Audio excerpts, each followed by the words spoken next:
स्वभाव एक जैसा, एक तो इतना सात्विक विचारों का होगा, एक इतना तमोगुणी होगा और एक क्या होगा, रजोगुणी। अब आप अपने अपने मन में सोचो, सतोगुणी कौन है, रजोगुणी कौन है और तमोगुणी कौन है।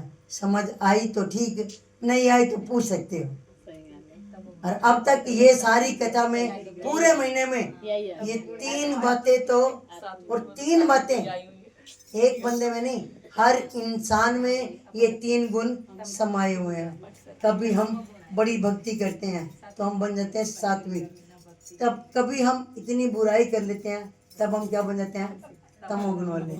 और जब हम बिल्कुल बराबर हो जाते हैं तब हम क्या बन जाते हैं, रजोगुण।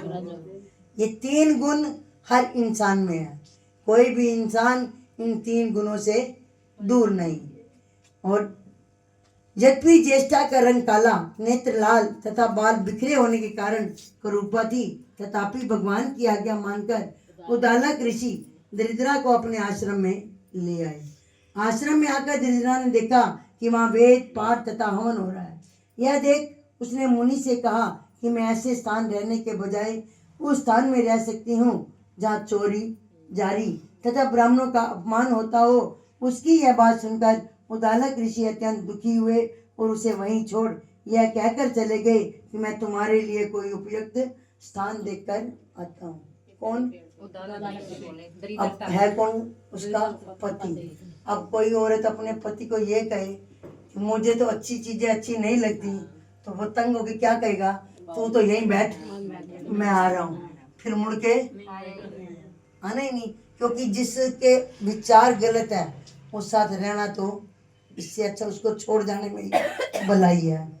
उसकी यह बात सुनकर उद्दालक ऋषि अत्यंत दुखी हुए और उसे वहीं छोड़ यह कहकर चले गए कि मैं तुम्हारे लिए कोई उपयुक्त स्थान देकर आता हूँ।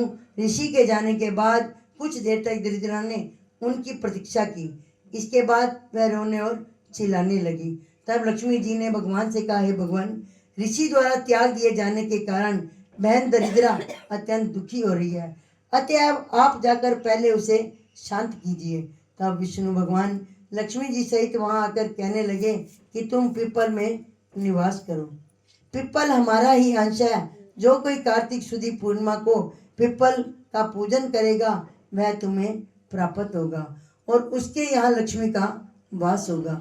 जो शनिवार को सूत लपेट तुम्हारा पूजन करेगा उसके समस्त मनोरथ सिद्ध होंगे, परंतु रविवार को जो तुम्हारा स्पर्श भी करेगा वह दरिद्री हो जाएगा। इतना कहकर भगवान लक्ष्मी जी सहित अंतर ध्यान हो गए। इसीलिए पिपल पर रविवार को पानी नहीं चढ़ाते, छूते भी नहीं है। बुधवार तुलसी और रविवार तुलसी, 2 दिन नीचे हाथ रखते। रविवार को पिपल को नहीं छूते और बुधवार और इतवार तुलसी को नहीं छूते। एकादशी पे भी तुलसी को नहीं छूते। सूत जी कहते हैं, जो कोई इस कथा को कहता है अथवा सुनता है उसे प्रयागराज तथा बद्री का आश्रम तीर्थ जैसा पुण्य फल प्राप्त होता है। बोलो विष्णु।